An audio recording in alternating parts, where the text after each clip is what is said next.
What's up, military millionaires? I'm your host, David Pere. We've got Mr. Alex Felice on the show as well. And we are joined by the super professional, absolutely wonderful co-host of the Bigger Pockets Money podcast. Okay, that's all I got. Mindy. Aren't you going to say my name? No, I was just talking smack. This is Mindy Jensen.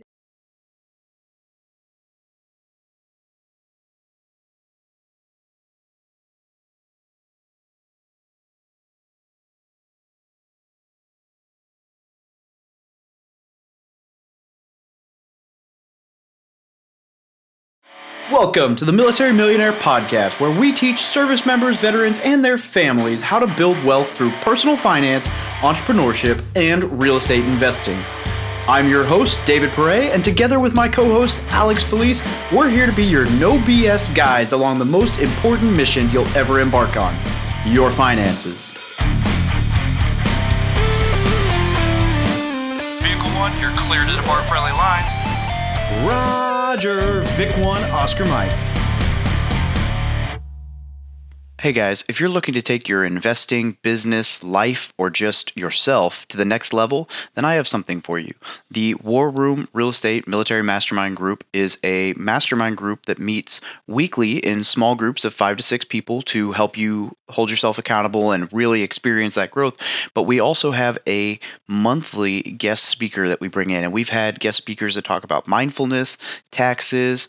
We're bringing in somebody to talk about marketing. We bring in very specific topics that will adhere to very broad, any kind of real estate investing or entrepreneurship that you want to do, and will really help you out. We let you ask these speakers questions and get very personal with them. And then back to the small groups, weekly accountability for what you're trying to achieve, and just being surrounded by like-minded people. And they say your network is your net worth. I know that's an overused phrase, but I recommend that you check it out. So just shoot an email to wrmastermind@gmail.com. Once again, that's wrmastermind@gmail.com, and we'll send you some more information. If you don't know who Mindy Jensen is, then I don't really know what you're doing on this podcast. You should go figure out who Mindy Jensen is, but I'll give her a little bit of an intro. So Mindy is one of the cornerstones of Bigger Pockets. She hosts the Bigger Pockets Money podcast. She's a moderator in the military millionaire community because she got sick of seeing people do stupid stuff and was like, please let me boot them. She's a friend. She's awesome. I don't know why we haven't had her on the podcast yet, other than scheduling.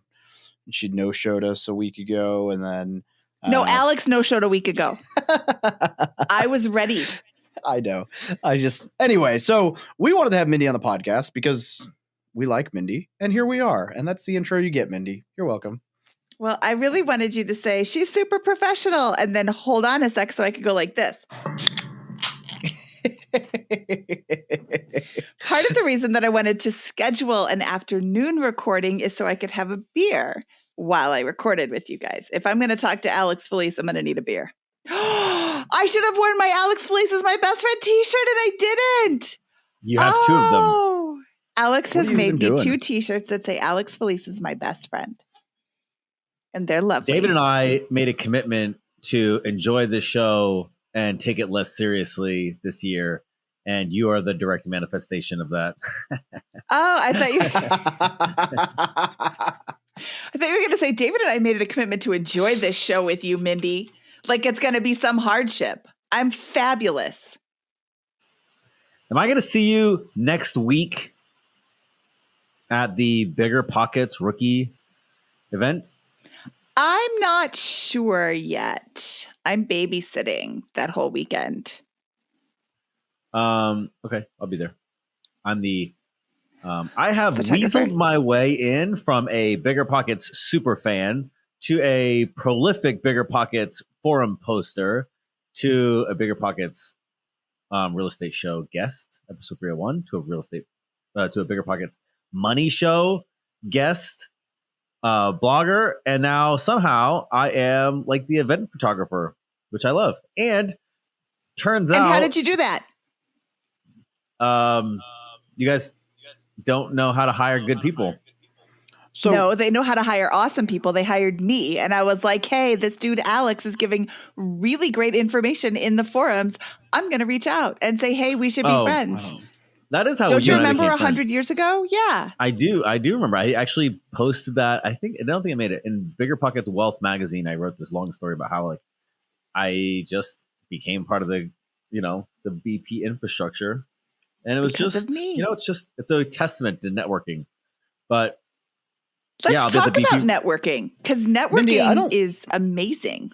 I'm sorry, David. I'm not gonna let you just skip over this, Mindy. Oh, he okay. knew what episode number he was on the main podcast, but we had him on the Money Show. And he doesn't even know. No episode reference. Wow. Shows You guys are- have. shows I'm are- so sorry. You have David Pere as a co-host. It was not something that I was going to take that seriously. I'm so sorry. I do this every week with this knucklehead. Like I don't care. He doesn't care about you, Mindy. That being said, Well- a lot of people have reached out to me and they're like, "Dude, I heard your episode of the Money Podcast and I love it." And I'm always glad to help. I'm always glad to be useful to people. It was episode This is probably the happiest- 247. Oh, I didn't know. I was just busting. This is probably the happiest Alex has been on the podcast at the beginning of a show in a long time, because this is the only time that a guest has popped up and I've hit record without a single word. So it's like the quickest we've ever gotten into recording.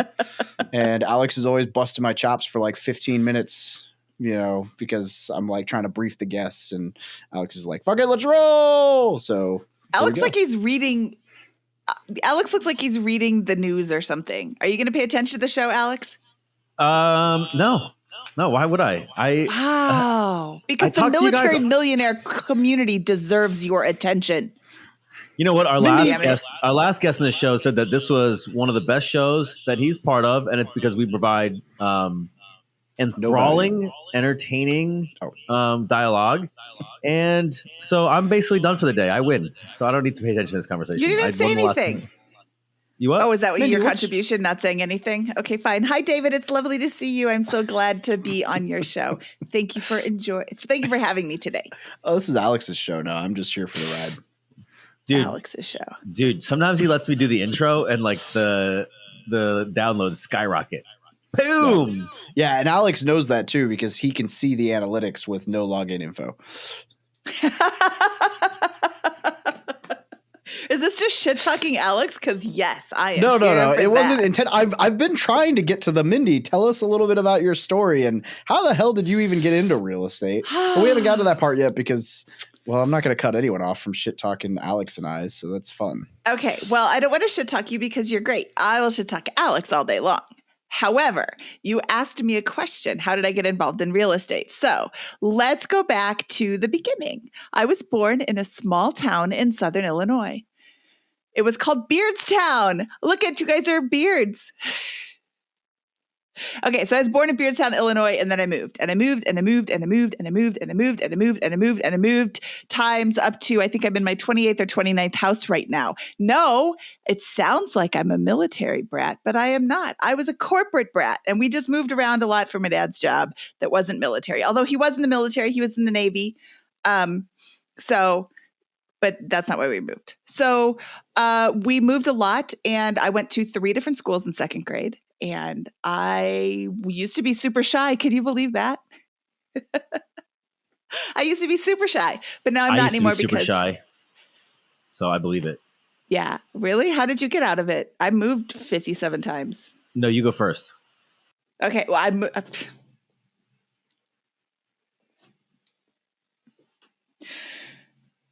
Did you mute yourself? Why do you mute yourself? Then you can't even, nobody hears you laugh. You know Waiting what? for you to be done laughing. You know what? I've actually been podcast hosting longer than you. Hot shot. Really? So really? When did you start? Forever ago. Okay. I'm the first podcaster ever, in fact. I hope everybody's watching on video so they can see me roll my eyes at Alex because you can't hear that. Anyway, All I see is a pink, pop stopper on your mic filter there. And I can only help but wonder how Alex infiltrated your life to an extent that you felt like you needed pink on the set. That's actually why. I know you're not a pink fan. That's not your thing. No, actually what's better is the fact that people they're going through their regular old day, minding their business, and then they see pink and then they think about me, and I'm sitting here just minding my business, doing my thing. Wednesday. On not Wednesday, thinking about so none of we wear y'all. pink. What's up? Okay, anyway, so I got into real estate because I am cheap. You said I could swear on your show, but I don't want anybody to know that I have such a potty mouth. So I am cheap AF. My girls get mad at me when I say AF instead of saying the whole thing. But That translates to as fuck. Yes, I am cheap. And I rented a house or rented an apartment. And I was like, I am throwing my money away. I am going to go and get a condo. And I lived in the condo for 4 years. And then I got married to somebody who had a house. And I'm like, well, that's better. So let's sell my condo. And I didn't have any money when I bought my condo. So I had to buy a very ugly condo. And I made it very pretty because that's what you do. And I bought it for $49,900. It was a while ago. And I sold it for $74,000. And I was like, ooh, I want to do that again. So we moved into his house and I'm like, wow, this was your grandma's house. And Alex Felice would have loved it. It was a shrine to Pepto-Bismol. All the walls were pink. The carpet was pink. The couch was pink. Everything was pink. And it was gross. So I actually am a pink girl. I do like the color pink. And holy cow, it was too much pink. So we got new carpet. We painted the walls. We got rid of that gross couch that the dog had peed on anyway. And we made it look a lot nicer. And then we sold that. We bought it for $135,000 and we sold it for $235,000. And I'm like, oh my God, you could just buy a really ugly house and make it pretty and people will give you $100,000. And for the next like 3 or 5 flips, we made $100,000 on each flip. What year was this? This was, let's see, when did I get married? 2002. So I bought my first condo in 1998 to 2002 is when I sold my condo. And then I think 2003 or 2004 is when we sold the next house. So and it was just like the run up, the 07 run up. Yes. So, and it was just lather, rinse, repeat. And when I sold my condo, I was speaking to my attorney because this was in Illinois where you have an attorney to do your close, or everybody hires an attorney, or at the time they did. And he said, well, you have to take that money and put it into a more expensive house, so you have to pay taxes on it. And I'm like, no, I don't. In 1997, this is like 5 years ago, they did this thing where I lived in it for 2 years, so I don't have to pay any capital gains taxes on it now. And he's like, really? Let me go check into that. And I'm like, let me go find a new attorney because how do you know this 5 years later? Yeah. But then we discovered, like, I did this research and I'm like, wow, we actually did have the internet then, but it was just barely going. And I didn't even think Google was around then. Maybe they were. Where was I working? Yeah, maybe Google was just starting out. But anyway, you had to really search for this information. But once I found it, I was like, oh, I'm going to do this again. So we've done it again. And I think we are in our 10th or 11th live-in flip. And that's how I got invested. I started investing in real estate because I was cheap. And you stumbled into Bigger Pockets people know you, I think, a lot as from Bigger Pockets. We know you invest in real estate, but less about your specific real estate story, more about your community orientation with BP. But as far as I know, you just applied for some job and got a job. And then it became this behemoth that we all culted under. But wow. It wasn't. You're terrible right? as my biographer. You're fired. So here's what really happened. So my husband started a blog and we went to this conference called FinCon. And I was trying to attend a session during every breakout session time that they had. And I walked into this session, either I misread the title or I walked into the wrong room. But there's not a lot of seats left. I find one in the very front row, all the way on the inside up against the wall. And these two guys start talking. And it's clear that whatever they're talking about is not something I need. Like how to move your website to a new hosting company seamlessly when you get too big for your old hosting company. And I'm like, I don't need this information. I'm going to leave. So I get up to leave and I look around and it is wall to wall people, standing room only. I am clearly the only person in this room who doesn't know who these two guys are. And I am in the front row. If I leave, I'm going to cause a big disruption. And that's not fair to them that I don't know how to read where this correct room is. So I'm like, well, I guess I'm going to sit down and learn this.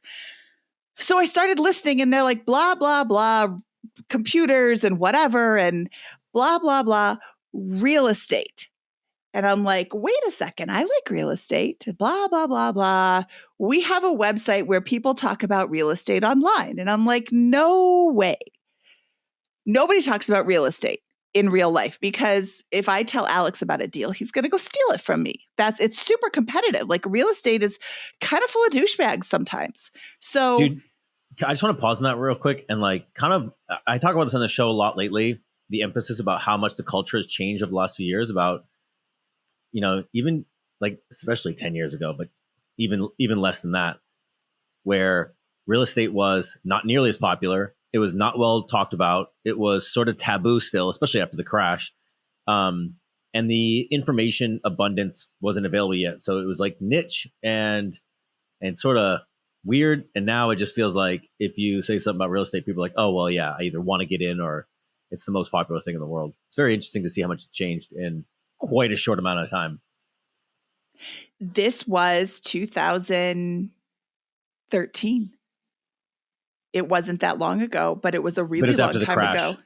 Yeah, it was after the crash. And it was just, I couldn't believe that they were talking about a website that they had where people would freely share information about real estate investing. So after the talk was all over, I went up to them and I started talking to them, and I discovered that the name of their little website is called biggerpockets.com.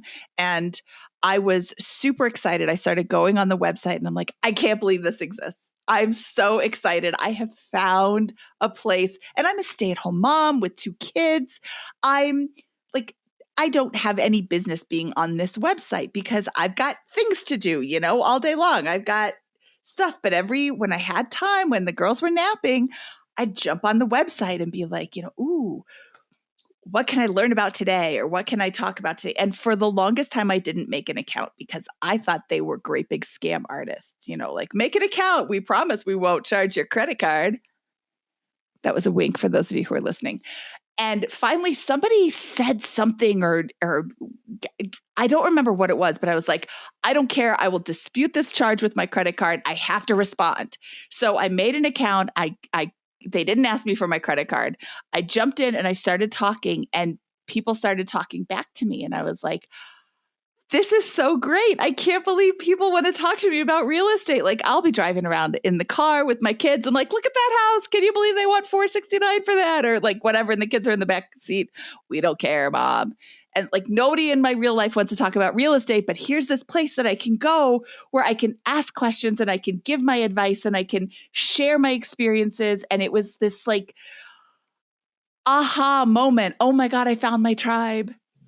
And then for 6 months, I was on this site. And then all of a sudden they post this job offer, this job that they were looking for somebody to basically do everything that I do. We want somebody who can sometimes host the podcast and who can make videos for us and who can talk about real estate and to be in the community. And I was like, I read that job description. I was so mad. I shut my computer for a week. I was like, I've got kids at home. I'm a stay-at-home mom, and my little one isn't going to go to kindergarten until August, and I can't get a job now, but I've been thinking about getting a job when she goes to school, so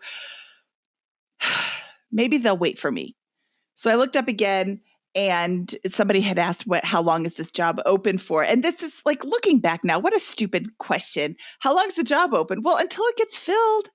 But when Josh said that, I was like, oh, maybe they will wait for me. So I sent a note to them. I'm like, I really want to be, I really want this job. Here's like, they gave a bunch of things that you had to do. And what I later found out was a lot of people that were applying didn't do everything. I had the job posting open. It said, create an account. So I did, and do this. And I did. And like every single thing, I was like, I want this job so bad. I was going back and forth on the qualifications and, all the things you had to do. I had to make a video.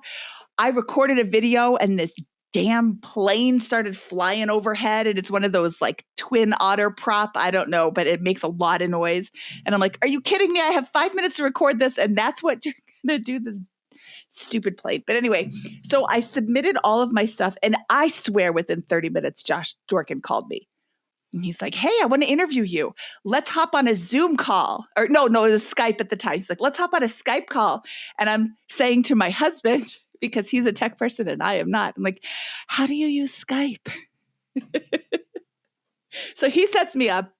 And I'm talking to Josh. He's like, I know you. I'm like, yeah, we met at FinCon a few years ago. He's like, hold on, let me get Brandon on the phone. And I'm like, oh my God, how am I going to do this? I'm going to talk to Josh and Brandon at the same time. I am totally going to lose my cool. And I'm just going to be such a huge nerd and such a fangirl. And I am just going to they're going to be like, oh my God, forget her. What a loser.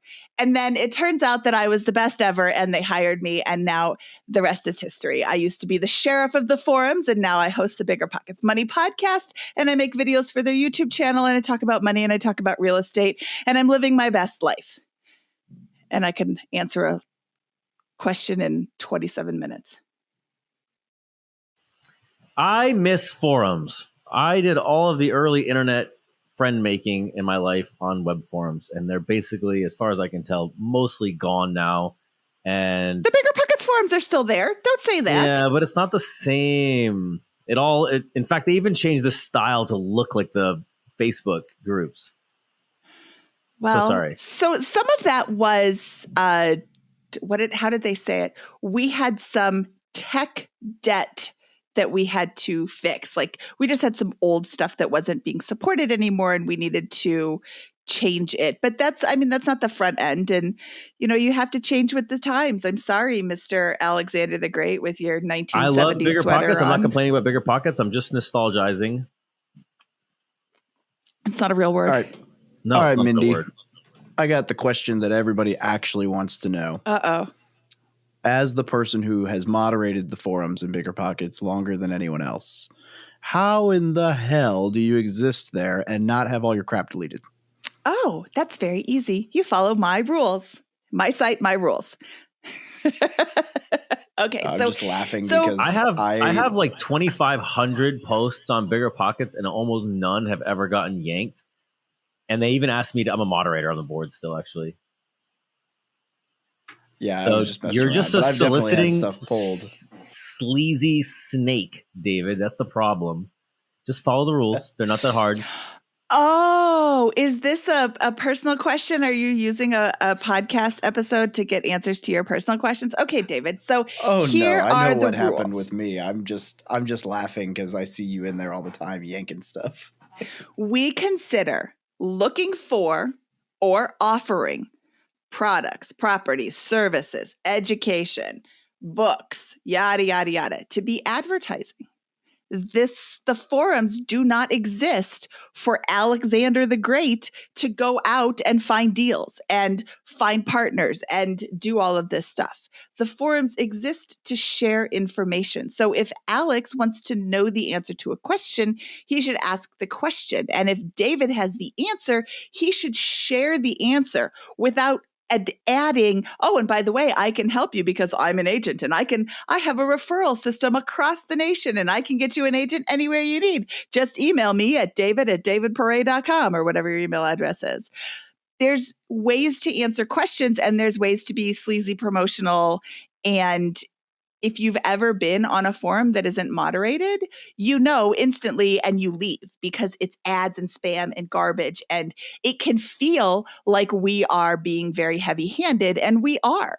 But the reason that we're being heavy-handed is because we want the ads and spam out and the real estate information and education to continue to flow.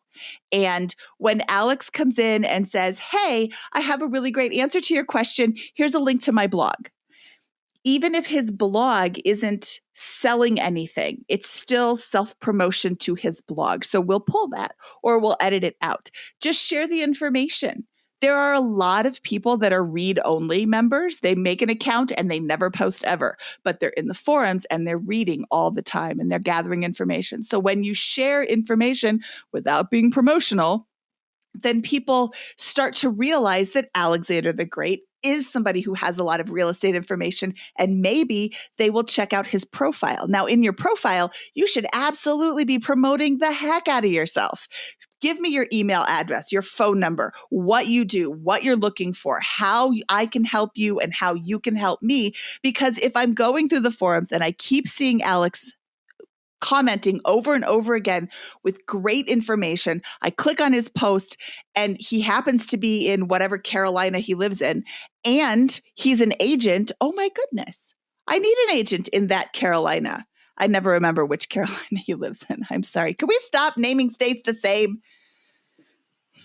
Anyway. The problem that people seem to have with the Bigger Pockets forums is they want to use it as a marketing tool and they can't. And so then they're like, how do you use this? How do I use this thing properly? And I'm like, you don't use it as a marketing tool. You use it. It's a really good system. It's kind of like a relationship. Like the idea is if you're trying to get something out of your relationship and you start with this idea of reciprocity, it's going to go badly.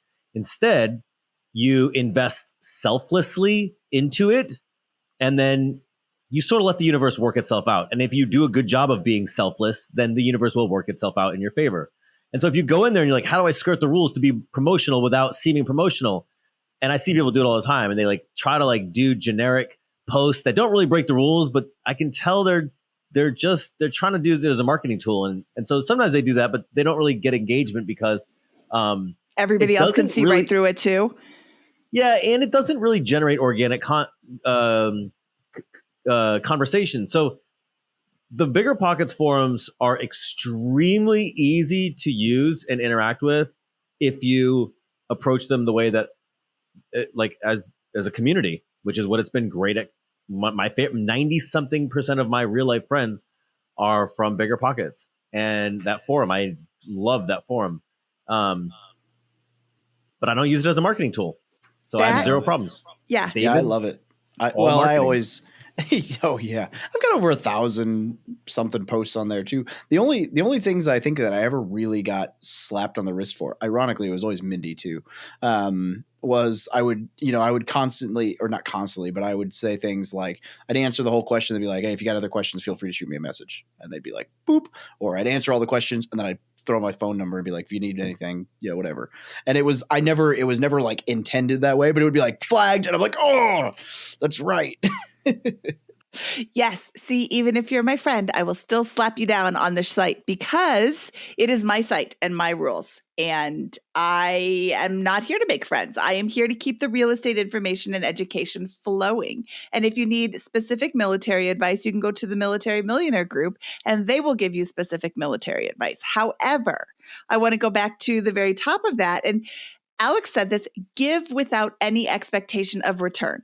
Because when you're selling something, people can feel like you're selling something. Do you like to be sold to? I don't like to be sold to. Remember the whole car salesman and the smarmy guy that's like, sell, sell, sell, always be selling. People don't like that person because they don't feel genuine.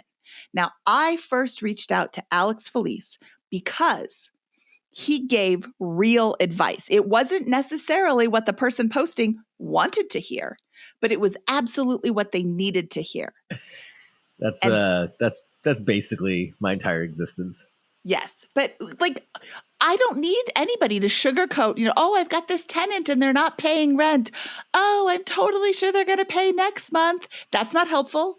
What I need to hear, what I don't want to hear, but what I need to hear is that you need to give them a pay or quit notice, and then you need to follow the what's it called? Eviction your lease process in your state. And that's what you need to hear. And hey, it'll all work out in the end is not going to do you any good. So I saw Alex in his pink shirt picture.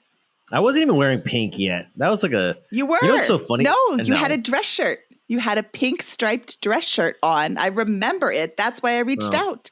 Well, and you gave good advice. But I was like, hey, Alex, you give great advice. We should connect. You can have friends and colleagues on Bigger Pockets. And we just started talking and he was giving really great advice. And now we're best friends. But because he was giving without expectation of return. His life. Probably was the best day of his life. And then I got connected with David Pere through FinCon. Did you introduce I me met- to David Pere? I met you at the I met- Orlando FinCon. I met David at FinCon. I met David at FinCon too, actually. I think, I met all of you at that same FinCon. A whole bro, was lot of that people there. 18? That was. In Orlando. So Mindy, I introduced myself to you I introduced myself to you twice. The first time was the starting ceremony for FinCon, and you had at least one or multiple of what you're drinking right now. And I don't know that you remember me introducing myself to you. So then I introduced myself to you again, I believe with Doug. So Doug Nordman and Brandon were like the only two people I knew, and they had told me to go to FinCon. So I showed up there, and Doug was the only person there that I knew. And then, yeah. I remember taking a picture of you, or taking a picture with Scott Trench and you. Oh, thank you. Where is that? That looks like yeah, that looks familiar. I didn't know you could share a screen here. I'm gonna have to figure out how to use this system.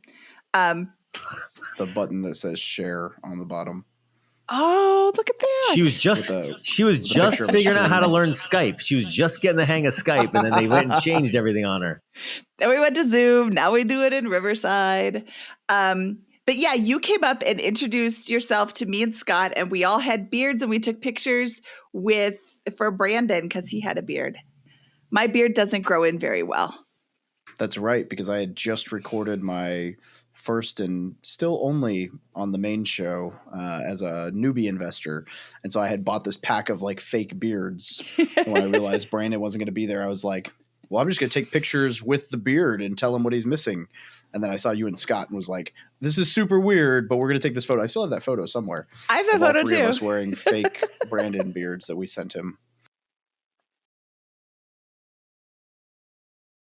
All about being memorable. It works. It's weird as all get out, but it works. Because all my memories from that FinCon are like, well, my main memory from that FinCon is Alex and I hanging out at the real estate meetup by the pool and getting told we couldn't hang out there anymore because we brought our own beer. And then we went to this Mexican restaurant. We were drinking Coronas. And then Alex, Scott, and I sit in the back of the award ceremony thing, chugging Coronas in the back seats of the pews, like just not paying any attention. I always bring beer to the Plutus Awards. Yeah, we were slinging all the beer. The hotel told us to get rid of it and leave. And we took it into the Plutus Awards and just passing beers around, like whatever. David loves that story. Mindy, at the start of the interview, we had said something about, you had said networking. Let's talk about networking. And I swear, like, I'm trying to think about how to do a piece of content on this, but there's a piece of relationship building that's like, it's part of this, the world has changed. The internet changed the way you network with people. But I've realized that networking on the internet is only one half of the relationship building. And so like, you really can't develop a real relationship online. Not really.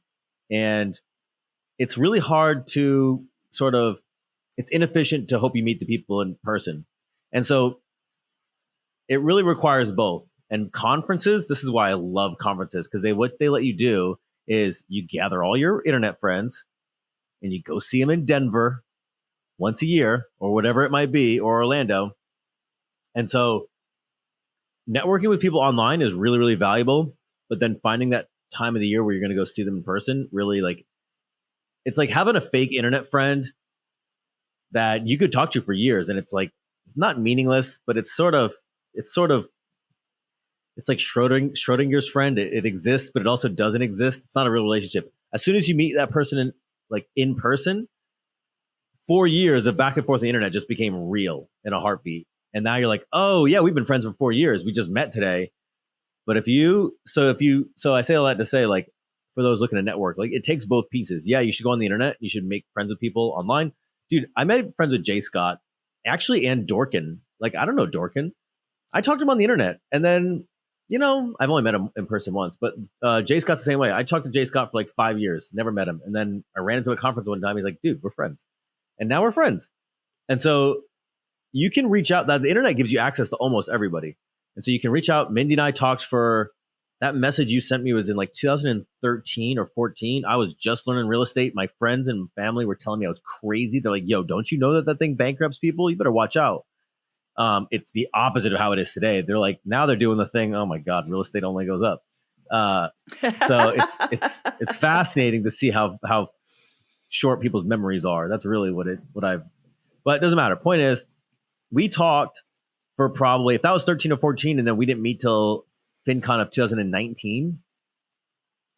We met before then. We met in Las Vegas. That was in 2008. Okay, so 2018. But yeah, I mean, we spent a lot of time talking. Yeah. So it's 5 years that you're like, oh yeah, this internet friend I have, which I don't know if it's real or not. Maybe it's a real friendship, maybe not. Who knows? And then you meet in person, you're like, we've always been friends. I can't believe it. It doesn't, it feels like it's always been real. It's a fascinating little dynamic. Well, and networking online gives you the opportunity to communicate when it works for you. I'm in a different time zone than you. I've actually had in real life friends that, like, friendships that kind of fell apart because they moved to, I'm in the mountain time zone. They moved to the Eastern time zone. I have kids. I got to get them in bed early. I don't have time to talk, at late at night. Then I'm tired too. So 2 hours later, when it's 9 o'clock my time, it's 11 o'clock their time.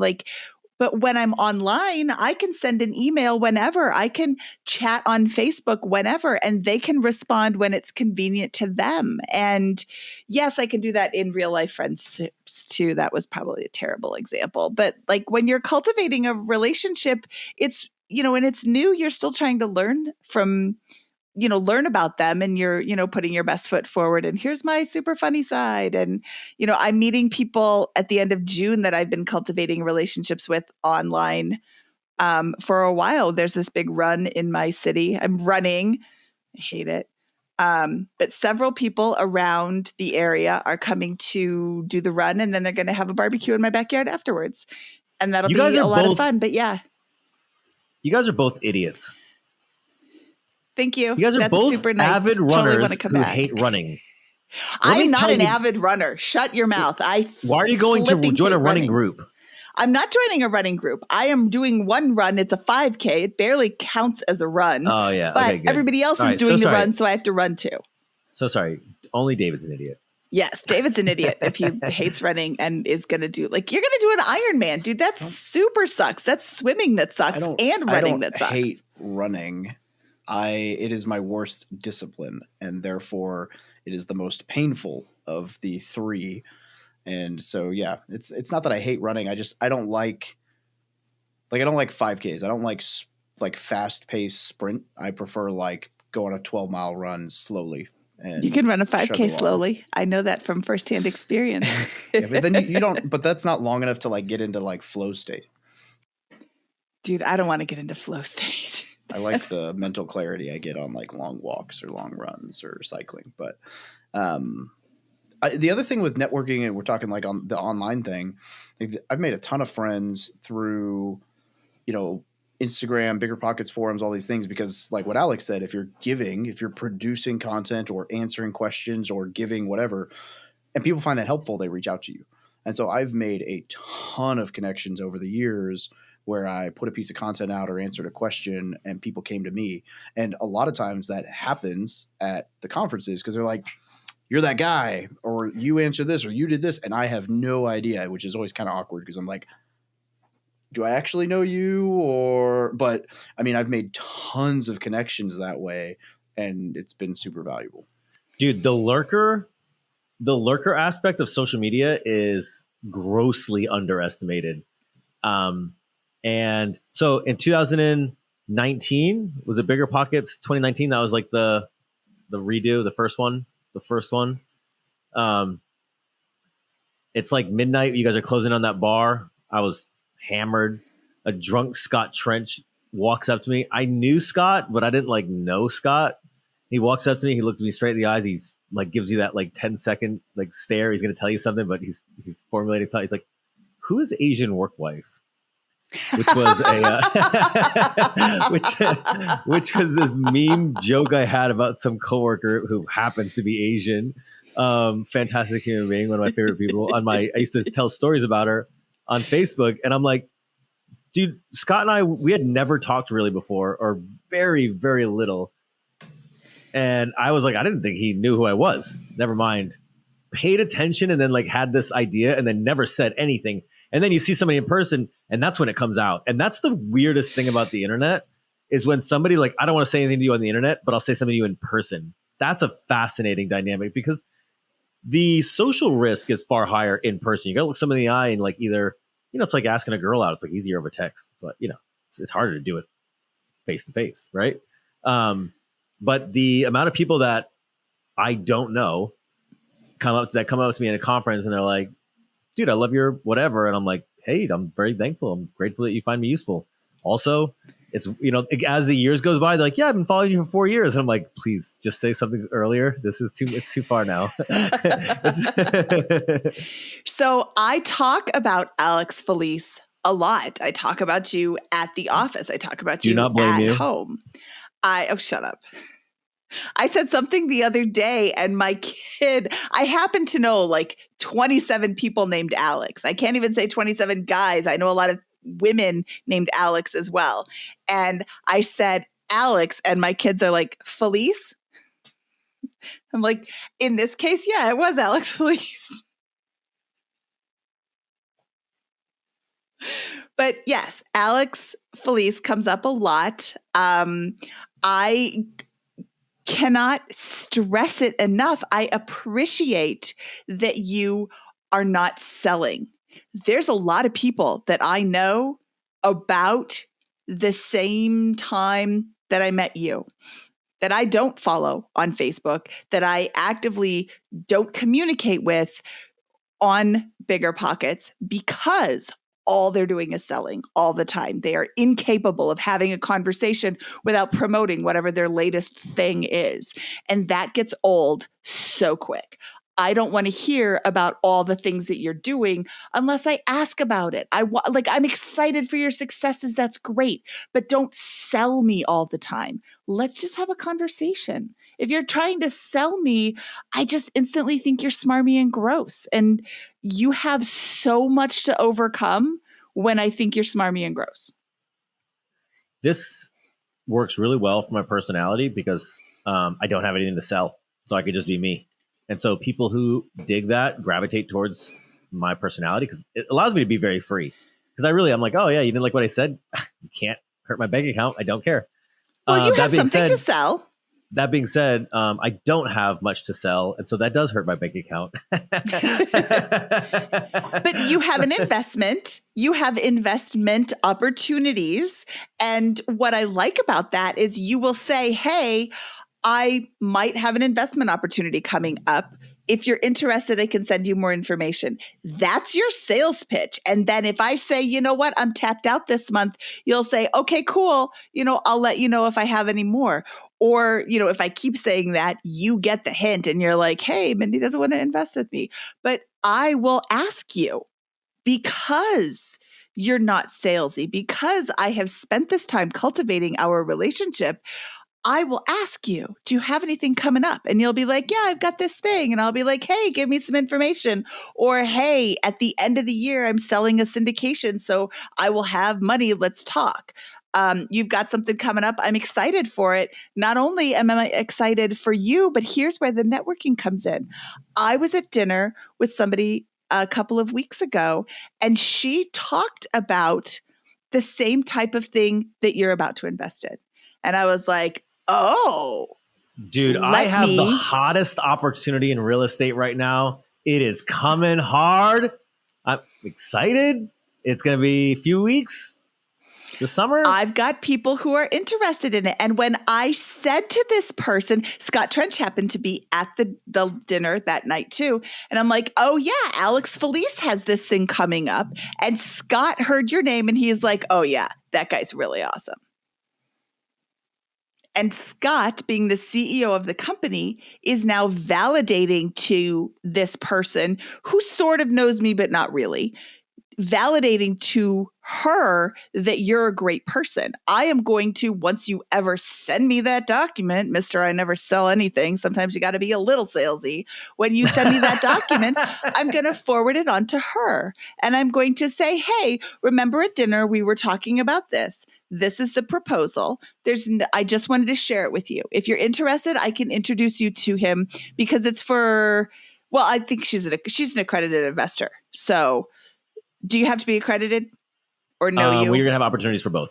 Okay. So I think she's accredited, so that's fine. But like, I would love to introduce her to you. I can still invest in this opportunity while giving her the information, and then she can choose to invest in it or not. But what this does is this introduces you to her. She's a big name. I'm specifically not dropping her name on purpose because, she doesn't need to be, I don't need to drop her name right now, but this would be really great for you if you could connect with her. Scott has already said Alex Felice is really awesome. So she's probably got that in the back of her head because she's probably one of those people that remembers shit. Dude, that's why on Facebook, what I do is I just tell people I'm awesome. And then when I say it over and over and over again. And that way, when they hear the word, oh, Alex Felice, like, what do I think? Oh yeah, he's awesome. That's right. It's just, it's good. It's just okay, well, let's get away from Alex. David, what do you want to talk about? No, hang on. I want to add one more part to that. It's so funny. I don't talk about myself that much. It's good to hear other people do it. All day, every day. But continue. We definitely live in a very interesting world where, I don't know how to use social media yet. Nobody knows how to use social media yet, or very little. And it was like, this little thing you can talk to your friends online. It was basically like chat plus a profile. It was whatever. And then like it has quickly devolved into, for many people, it is nothing more than a marketing device. Sometimes a more or less, disguised marketing device, a marketing device disguised as authenticity. And I'm not good at marketing. I'm really not. It doesn't fit my personality type or my soul at all. And so I don't know which model is going to prove to be correct in the long run. I mean, there's guys, there's guys like in real estate and many other industries that are using social media as marketing tools of various kinds, and they're doing very well. So I don't know if my particular blend is going to win in the long run, but I will say that it's much easier to do what fits your personality type rather than like, if marketing doesn't feel, I feel the same way as Mindy. It's like, dude, as soon as I find out you're soliciting to me, I'm grossed out. And so like some people are just not into it. And some people are like, they don't care. They don't mind it. Some people like buying stuff some people like getting sold, and some people like selling. And so if it fits your personality type, I say, do whatever feels natural and organic to you. You also have to understand that not everybody's into that. And I will say to the people who don't like the feel of the sales pitch both ways, which I'm sure are many, you can make a lot of success in this area and in life and using social media and networking and marketing, for lack of a better term, without sales pitching almost at all. So do not fall into the trap of like, oh, this is a social media is a marketing tool and here's how you have to use it. It's like, dude, they don't know. Whoever's telling you that's how you have to use it, they don't know. Like, nobody knows how to use it yet. They're figuring it out. Some people have learned how to use it to their personality type better than others. And a lot of people that are really good at it are just shameless. And so like they don't have the ick because they never feel the ick because they're just shameless, which is not a personality or a lifestyle that I would ever recommend to anyone. So if you have a lot of shame, which you should, because you want to be a good person of moral character, and you want to have the feeling of when I right or wrong my fellow human beings, you can still make a lot of progress with social media, but it's definitely you got to find out what fits your personality type. Yeah, I agree with that. Shameless is the smarmy people that I don't want to hang out with. Yeah. And I'm not interested in hanging out with those people. Like, I'm too old for that shit. I don't know what you're overcomplicating social media. All you got to do is take pictures of cats or your food, and you win the internet. Everybody knows that. That What if you don't have a was cat? yeah. I guess Cats are the food. worst. That was 10 years ago. Now, you gotta take pictures in front of a McLaren, David. Yeah, that didn't work. You should get an It's NSX. funny. I've been looking for a toy, but I haven't figured out what I want. Because what I want is out of my price range, and the things that are in my price range, it's weighing the old. It's like, do I buy this now and postpone what I really want longer, or do I just hold out? And the real thing is those cars that I would want, prices are so inflated right now, they're not even really worth buying at this price point. So here's my experience with a super, super nice car. I drove an NSX for a year, maybe, and it was gorgeous. The people who had it before me took really, really great care of it. But the thing is, I grew up on, I drove a 1970 AMC Hornet. Go ahead and be jealous. Look that up. AMC, the maker of the Pacer and the Gremlin. The Hornet didn't look much better. The Chevette. I told people I drove a Vet, but it was a Chevette. I had an MR2 for a while, first generation. I drive a Mindy van now, little Mazda 5 minivan. And it doesn't matter if somebody dings my door when I am at the grocery store. And it doesn't matter if my husband hits the dolly with the car and it whaps into the front corner panel. But when I was driving the NSX, it was like this far off the ground, and this truck, this big jacked up truck, starts coming over into my lane, and I'm honking my horn like, stop, because there's another car over here. I'm going to hit, I'm going to get hit. If he finally sees me, and he's like, oh, like he couldn't see me because it was a black car and it was really, really tiny. And after that day, I was like, this car is too nice. There is too much money concentrated in these four wheels, and I feel really nervous when I drive this car. And nice cars just aren't my thing. And I had a nice car, and like now I have a Miata.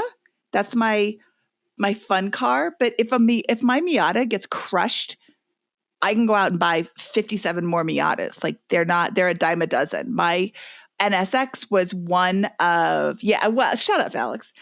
My NSX was one of, I think there were 9,000 total in the US market, and only 6,000 remain because sometimes people who drive them are complete douchebags and drive them too nice fast. Cars make you fragile. They make you fragile as fuck because you're driving around like, I can't get it dinged. I have too much money. I have too much emotional investment. I got to park it weird places. It's always got to be clean. I got to it's this big, yes. It just makes you so fragile to hang on to this thing that is ultimately just the materialistic. I mean, it doesn't really matter. And I'm a car guy. I love cars. So what I say about cool cars is get one, which I don't have. I don't follow this advice because I can't do it. Right. But if I want to go get one, it's like, okay, what's the old saying? Like was it Jay-Z said, if you can't afford to buy two, you can't afford to buy one. So if you really want a Ferrari, it's like, yeah, get two so that the dinged up, so you care the one, you can get one dinged up and not care about it. You're like, yeah, I just don't care. If it has to be perfect, then you're just walking around like waiting to get emotionally stung. It just makes you so fragile. And like, what's the point? That's not, I don't know what anybody's here to invest for, but that ain't freedom. If you're if you're tied up and this thing has to be perfect all the time, you ain't free. You're tied to this materialistic, this nothing. When I had the S2000, right, I had, that was my toy for a while, and I turboed it and did all the work myself, and it was beautiful and I loved it. But there's a local, they call it the Boston Mountain Store local drive. It's like they do one in the spring, one in the fall. It's like a full day cruising through back roads in the Ozark Mountains, tons of fun, lots of twisties, and that's what I like. I like driver cars that are whatever. But to your point, it was always funny. I never did it. I didn't care. Whatever, it was my daily. But there were always people who would show up, and like you could see them out in the parking lot with like the blue painter's tape painting off the entire freaking front bumper and mirrors and everything where a rock could potentially come off the road, and chip paint was just taped and plasticked and taped. And these cars, you know, you'd have guys in McLarens and NSXs and Ferraris out there with like just bukus of crap all over the front. They look like like when you see a car that's on the track, like as a, you know, it's not released yet and they've got all the weird stuff on it so you can't take pictures. And I'm like, ugh, whatever. Yeah, I love cars. Loved cars a long time. Can't afford a cool one, and I know a lot of people that have cool cars and they really can't afford them either. And they have their just lifestyle is tied. That's why I love cameras. I'm like, I can go to the car meet and take pictures of all these cool cars, and then like not have any of the liability, any of the emotional investment, any of the capital. Now, look, if you're like really rich, if you like really got it, and you can go off and you can buy your dream car. I mean, you know, I really would like a 993 Porsche. You know, but a 1993 model still costs $100,000. Like I already know that if I spent the $100,000 on a 25-year-old, what is that, a 35-year-old car that can't be replaced easily, it's like I'd be the same way. I'd be fragile about it. And so like, what's the point? It's not freedom. I'd rather go off and buy a newish Ferrari or Lamborghini. And it's like, you know, it's not going to last. It's not going to stand the test of time. So just beat it. And who cares? But I'm not going to do those things. It's not freedom. That's it. It's not freedom. I was after that guy almost hit me for like 3 or 4 weeks. Every time I drove it, I was like, please don't hit me. Please don't hit me. Please don't hit me. And I came home and I said to Carl, maybe we should sell it. He's like, I wanted to sell it, but I didn't want to say anything because you liked it so much. And I'm like, okay, let's sell it. No, we sold it at the end of the season. So we sold it for what we bought it for, but we bought a house with the money, so we did better. I consider that a win, though. Yeah. I mean, if you break even on a car that you got to, like, I've had, well, several cars actually, my last 3 that I either sold for what I bought for or more, and 2 of them I put 40,000 miles on and sold for break even or more. And it's like, well, I got 40,000 free miles out of this. I mean, some maintenance and some gas, but I mean, if you compare that to, you know, buying something brand new and watching it depreciate 50% over 5 years, it's nice. Yeah, I had to put catalytic converters back on because the guy that I bought it from took them off. And I couldn't pass emissions. I almost passed emissions. This is how awesome this car was. It's a 91, and it almost passed emissions with no catalytic converters whatsoever. I thought you were so cool when I met you. She's like, I drive an I am NSX. so cool. I'm like, oh my God, she is cool. I am cool. And then she sold it because she's like, I had it. I don't care anymore. I just want to be free. I'm like, okay, now you're definitely cool. Aw, thank you. Okay, ask me some hard questions. What's the most valuable thing from our listener community? What's the most valuable thing that they can, I don't want to say extract, that Mindy Jensen can provide to them? Time is worth more than anything else. Find a way to get rid of the things in your life that suck your time away so you have time to spend as you see fit. Now, this sounds all good that I'm saying this, but I need to take that advice too. Yeah, you call me up sometimes with ridiculous problems about poor time management. And I'm like, okay, you are bad at this, actually. Do as I say, not as I do. This is good advice, but somebody else should be giving it. It's great advice, and I've had some epiphanies in the last couple of days. Mindy, of the last like 5 podcast recordings we've done, how many of them have you given me more than like 24-hour notice on? Have I done that with any of them? I don't think so.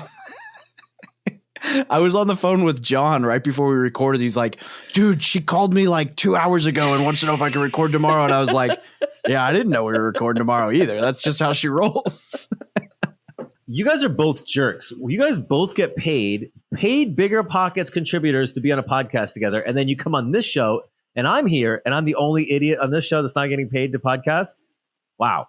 I'm not getting paid for this show. No, me neither. Oh, okay. Me neither. Yeah. But I've got a phone call this week with that one guy. Hey, how can we, I got some more hard questions. You asked for hard questions. I got some more hard questions. Hit me. The Bigger Pockets community currently does absolutely zero for the United States veterans and military service members. So why don't they buy the Military to Millionaire podcast? That's what they should do. Wow. Way to put me on the spot. So You said hard questions. I call 'em. Bigger Pockets this is not a pitch, Mindy. We don't pitch on this show. This is not a pitch. Yeah. I call Bigger Pockets I'm just asking why you guys hate America. But And I'm proud to be an American. So I'm going to direct you to Scott Trench, CEO of Bigger Pockets, Scott at biggerpockets.com. His phone number is, I don't have my phone with me, so I can't tell you. I got it. It's got a 0 in it somewhere, I think. Maybe a 4. Scott and I talk on Facebook every once in a while. He's good people. He is good people. You should talk to him. We actually worked this angle for a little while. Mindy, we went back and forth about me, not to throw all that out there, but like we talked about it and it just never had. Look, I am not the boss of the world. If I was the boss of the world, yes, it would be Bigger Millionaire Pockets, Bigger Military Pockets.com. Bigger Pockets Those both Military. sound terrible. So this isn't to say that the Bigger Pockets community does not support the military community. They just don't do actually anything to support us. Gotcha. Wow. Mindy, I have a question for you, and this will not make you feel awkward at all. Wow, are you sure? Because that other one was pretty good. What is your best military joke? Like if you had to talk shit to a service member, because I know how much you always worry about being offending people. So here's your chance. Let's hear it. Nobody on the show will be offended. I never want any service member to feel that I don't respect them or what they do, but I do feel a little smarmy with that whole "thank you for your service" all the time that I'm sure gross. you get. Don't do it. All the time. I hate it. I don't like it. I've heard a lot of people that say the same thing. Like, I hate it. Forced, as David knows, it's very easy to get me on one of my epic rants about American foreign policy.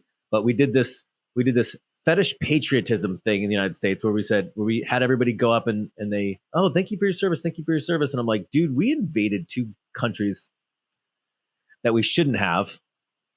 And you're thanking me. This is not a good way to organize a culture. It's just empty virtue signaling. I don't like it.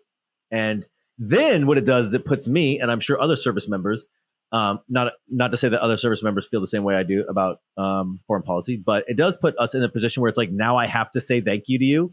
I don't want to, or I have to say you're welcome. What am I supposed to say? Just keep it moving. Don't say anything to me. I don't care. Don't. You're putting me in an awkward position to make yourself feel better. I don't like it. Thank you. You put me in an awkward position to make you feel better. I did not serve in the military, but that doesn't mean that I'm not thankful for the freedoms that you guys provide me. You service people. Sorry, all the women and men that provide us. So Mindy has this weird thing where David and I will be chatting sometimes on the internet, and she'll be included. And I smack talk service members nonstop because that's because you're in the military. You can. Right. Yeah. Right. And I get it. But you're way far on the other side where you're like, I just don't want to say anything that could possibly be offensive. I say things like, called David a crayon eater and this, this pretty obnoxious stuff. I can never explain this properly. You can call him a crayon eater because you were in the military. I don't want to use a phrase like that and say, "Oh, David, you're a crayon eater," and have him be like, "Wow, bitch, you didn't even serve." Like, I never want somebody who served to think that I am using their jokes and I don't have permission to use their jokes or be offended by the fact, like a bullet sponge. That's so awful. I understand, but you act like it's not like it's not like we get some rare privilege to talk this way to each other. It's more like we all just have really thick skin. So we encourage everybody to join in. Miss Kate, my lovely girlfriend, she says, there's 5 love languages according to the book, but they missed one. My love language is shit talk. It's my favorite thing in the whole wide world. And so a lot of veterans feel the similar way. That's why if you go to conferences, like anybody who's ever going to a conference, you don't even have to pay close attention. Pay a tiny little bit of attention, and you'll find very quickly that at every single conference, service members, prior and active, find each other and like hang out. All of the military people end up hanging out together every time. We're like blood clots. We just coagulate in the same area, no matter what's going on. Yep. Usually to stop some kind of trauma. Yeah, because we have the thickest skin, not because we're in some privileged group. Mindy, it's all context. If you say it as a joke, and some service member did get offended, which won't happen, that's a them problem, because it ain't. That's how we are. As long as you're not just like blatantly like, if you take the jokes and you like, you know, I don't know, if you're like attacking people with them, maybe somebody might get upset about it. Like, okay, come on, you know, whatever. But like the shit talking is real. And yeah. So I got nothing. So I encourage everybody listening, if you do come to Bigger Pockets Conference in San Diego this fall, it's been announced, right? I can say that it's been announced. Yes, October 2 through 4 in San Diego. Yeah, come to the Bigger Pockets Conference. I will be the photographer. Mindy will be there, being useless. David will be there, also useless. And come make her feel uncomfortable and be like, yo, I heard that I can shit talk you, but you can't shit talk me. So get ready.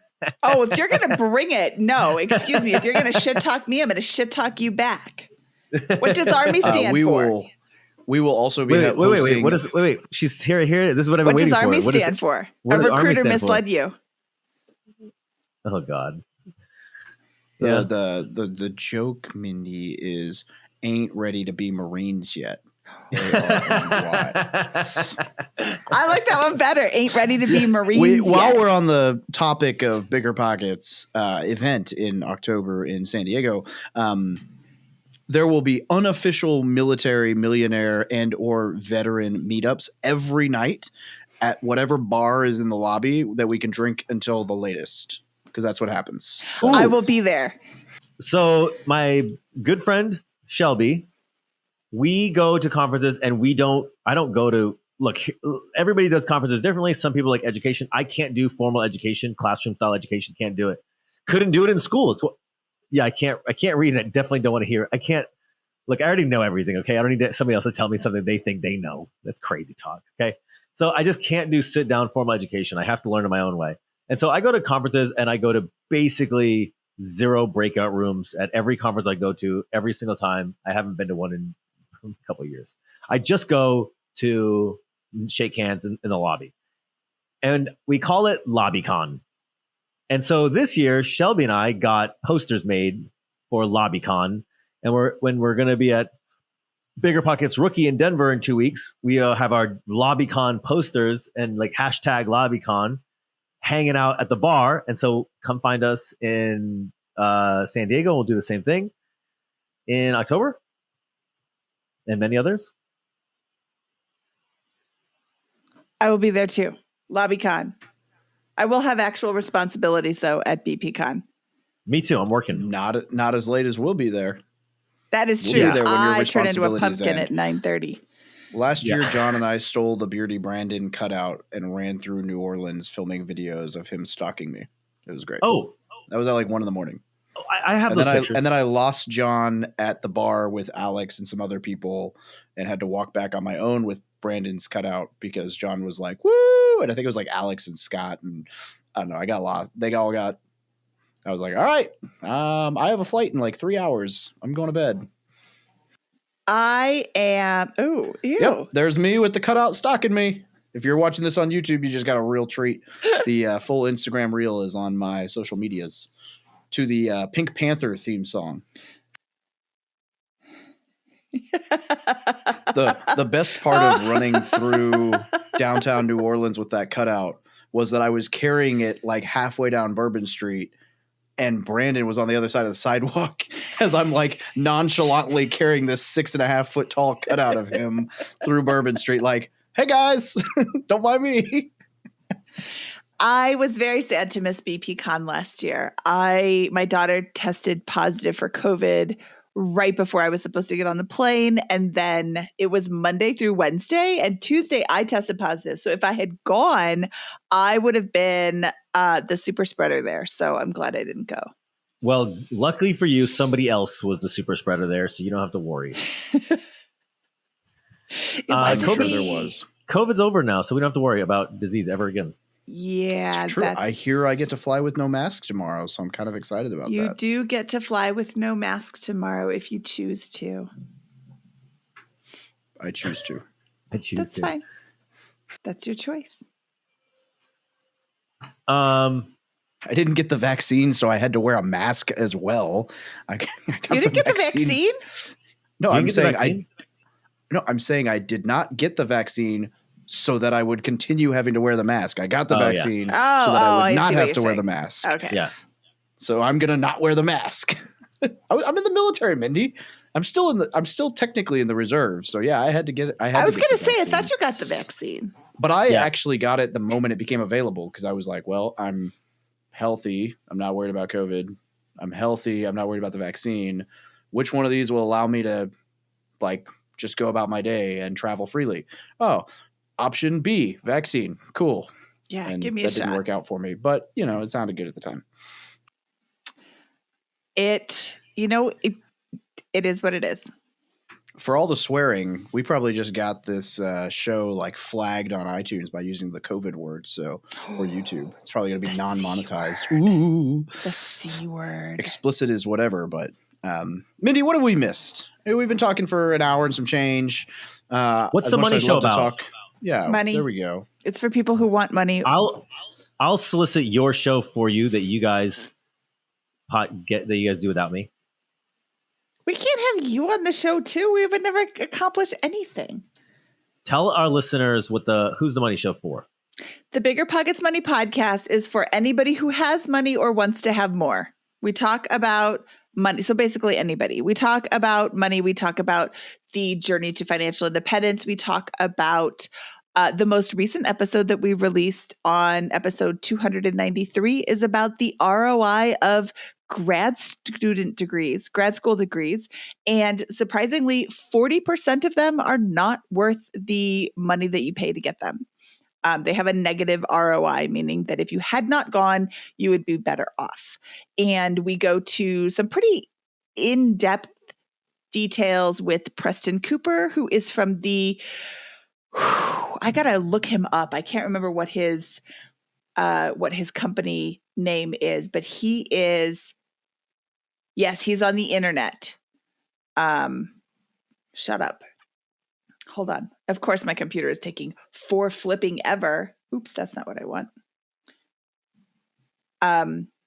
He's from the Center for Research. Do you guys have an editor? Or am I just going to look like an idiot? Going to mess with this. We just let it roll. Oh, great. Yeah, we're gangster. I'm not even going to mark the clip. Okay, hold on. This is what we call pro podcasting, Mindy. You got to be able to flow.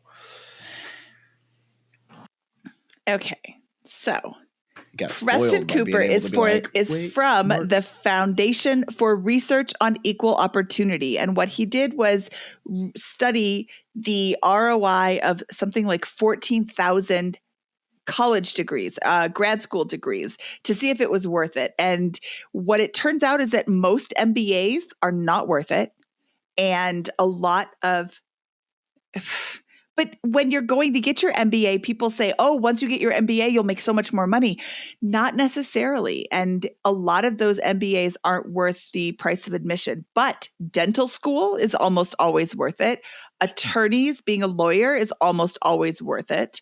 That's because those examples really in particular, because dental and lawyers are like specialized, hyper specialized fields that require credentials and technical knowledge to get ahead. An MBA teaches you business, but business can't be taught by theoretics. It's an experience-based apparatus. You can't learn, the problem with MBAs is that the freaking people teaching it learned it from a book. They didn't learn it from running a successful business. And so it's just the blind leading the blind. That particular, I don't know about all the examples, but that particular one. The MBA works out best when it is one of the top schools that has the networking and the connections. Just teaching you the random stuff isn't going to get you anything. Then the argument is, was it the degree or just networking? I kind of thought that it was the networking more than the degree. I mean, it's the three initials past your name, and it is the networking that you get at the school that you go to. So having the three initials without the networking, it kind of makes it worthless. Can I make up my own initials? When does that come? Like if I can choose my own like pronouns, do I get to choose my own initials eventually? DJP, you could be. I'm gonna make up I'm gonna be the MMO or MMF, military millionaire founder, David Pere MMF, and I'm gonna require people to call me MMF. I'll call you MF. My Miss Kate has a master's in literature, English literature from Oxford. So my friend Preston Cooper would say, hey, Oxford from England? Bro, she is gangster. Oh, that's not gangster at all. That is like the exact opposite of gangster. But she is amazing. Okay. So sorry. I use that term like she is bad, like to the bone. Everything she does is dope. I don't know how to say this cool. Yes. Like everything she does is dope. You're really screwing it up all the way around. Yes, no, she is not gangster at all. That is the exact opposite of gangster, but she is amazing in every single way. I cannot believe she stooped down to be with you, but whatever, that's her only flaw. I like dumb chicks. What can I say? Fabulous. That's not true because she's wonderful. She's brilliant. And have you plugged your video series with Kate? It's so cute. We tried to do a second one, but it didn't come out that good. Oh my God. But we're going to do more. Once she quit her job. Maybe John Lalonde can help you with camera work. That's Mindy Jensen, ladies and gentlemen. She's gone now. We unplugged her. That's not cool. Words hurt. Say he learned a lot from you. No. Okay. So I can't believe she has something from Oxford, but my friend Preston Cooper would say that's probably not going to yield a big ROI. Is she working in that field? I know she's not. Bro, she did it as a dare. Her dad went to Oxford and she's like, stop telling me went to Oxford. Anybody could go. And he's like, yeah, so go. So she went. She got a master's in English Lit. Okay. Well, I guess that sometimes works. Yeah. Well, it's good. Makes for good story, not for good ROI. But she doesn't live life by ROI, which I find very appealing in many ways. And that is valid. I mean, I don't think you should live your life by ROI always, but the purpose of the study was to show, and it was not aimed at people who have already gotten their degree. I don't know that this would shock anybody listening, but my fashion design degree didn't even come up on the dumbest shit you could ever study, although it should have been right there at the very top.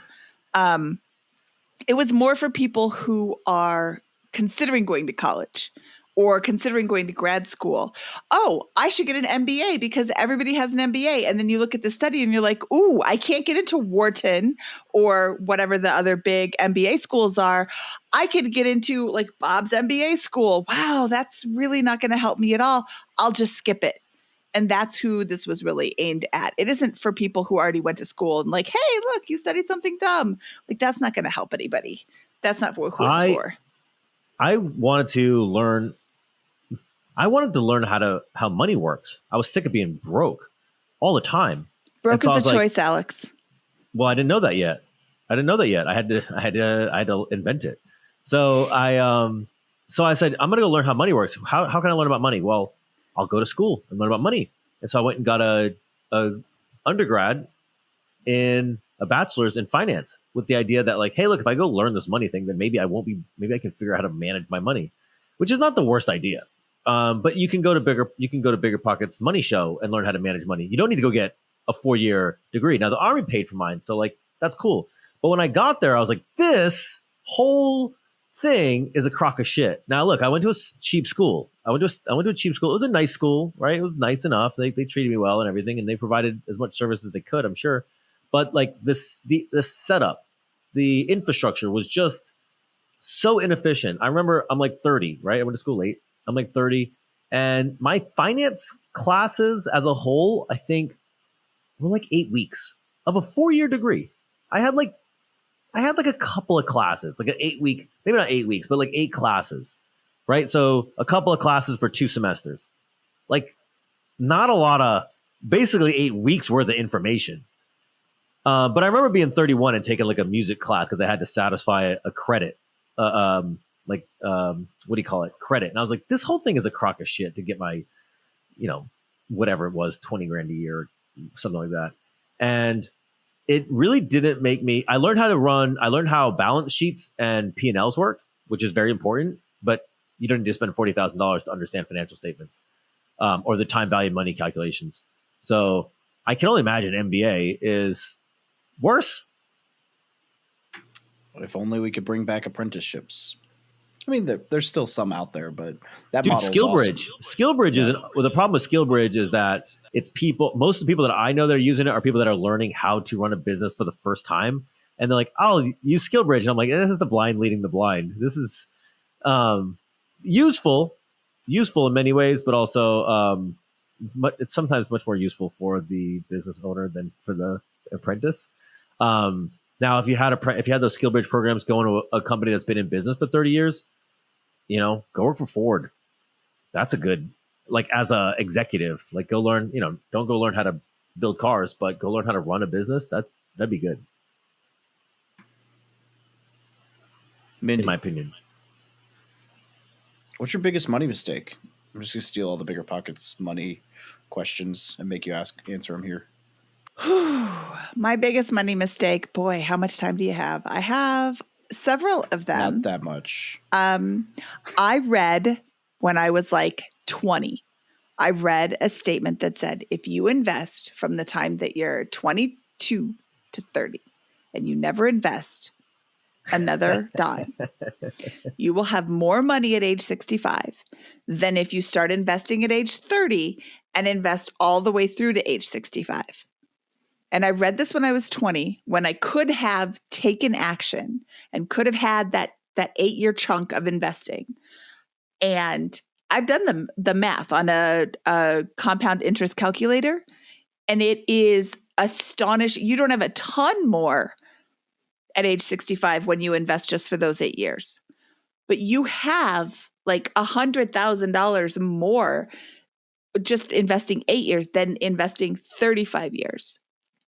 And I didn't take action and I didn't do it. And I should have. I kick myself every day. I could be a batrillionaire right now instead of just a millionaire. So it would have been a better choice to take action. And ultimately, my biggest money mistake is not taking action when I had the information at my hands.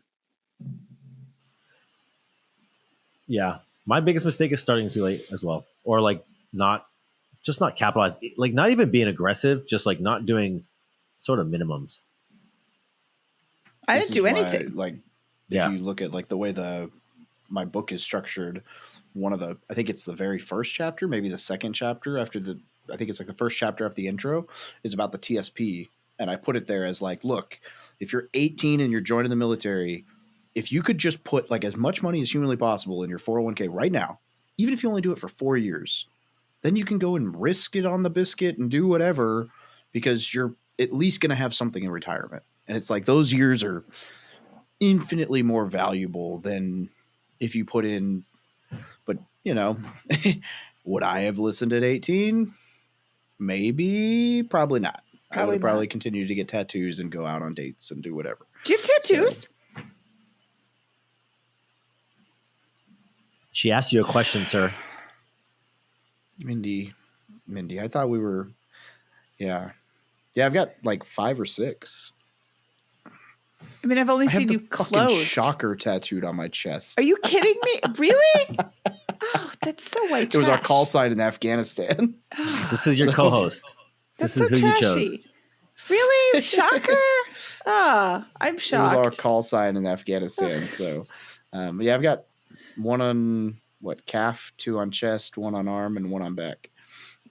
Nothing crazy. Nothing Warren too big. Buffett is not the highest average return earning investor of all time. He's just been doing it the longest. You know, it's like, dude, start at 15 and live to your 95. Like, you're gonna do okay. You don't have to. You don't have to knock it out of the park. Like, just do it the longest. Start at 15 and live till you're 95. There you go. That's the investment advice from Alex Felice. That's the investment advice from Warren Buffett, the greatest value investor of all time. Did you see Berkshire Hathaway stocks have been going up, up, up lately? I have not. I know you're a big fan of him and them. Warren Buffett, we could be best friends, except you took that role, and also he won't call me back. Yeah. He's done some interesting things. I don't know of other companies that they've never split their A class stock. They're like, the price is what it is. If you can't buy it, like, we don't care. We're not selling stocks. That's what the value of the stock is. And so now I think the A classes are like, what, 160 grand a share, something like that. I don't know what they are, but they're pretty high. They're pretty high. That's awesome. All right, let's see. Favorite. $522,000 a share for Class A Berkshire Hathaway. Every time I tell people that I'm a Berkshire Hathaway stockholder, they're like, Class A? I'm like, no. I wish. All right, Mindy. Yes. Favorite joke to tell at parties.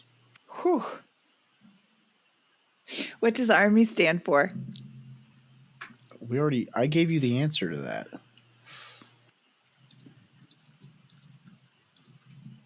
It's their favorite now. Okay, well, hold on. She's Googling. I am Googling because I don't know what. Clearly, dude, I love how her and, well, it was Scott. They had this show where one of them, Mindy's funny, but she's not a jokester. Like, she doesn't tell jokes, and Scott tells awful jokes, like horrible, embarrassing, cringeworthy jokes. And like, this is a terrible combination of people to have a segment on their show that like asks about comedy. Like, run for the hills, people. Do not engage with this. This is bad. Wow. Thank you, Alex Felice. You asked me, I'm like, I don't do jokes. Okay. That's not my humor. I'm not a jokester. You don't have to be a jokester. I'm actually not a jokester either. I just tell like in the moment stuff. Scott's the jokester. That was his question. What's my best joke to tell at parties? It's just whatever's going on at the time. Alex Felice. That's my best joke to tell at parties. David's mustache used to be my favorite joke, and he ruined it. All right, Mindy. When he was on our show, I asked him why the mustache. He said, I'm bringing sexy back. And that was the beginning of the show. Intro to the show, too. That was great. Okay, David, funny. You were going to ask me. And it was something. funny because the funniest part was because that was done like we were horsing around after the show. That wasn't even like I thought we were done.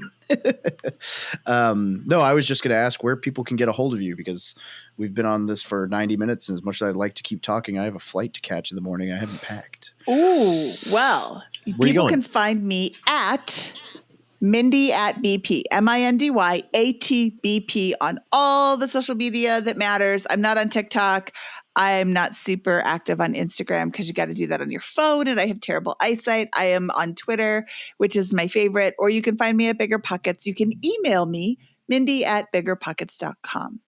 I am terrible at email, so if you email me and you don't hear back, it's not you, it's me. Send me another note, and that usually makes me feel really, really bad that there are 2 messages, and I jump in there and answer questions.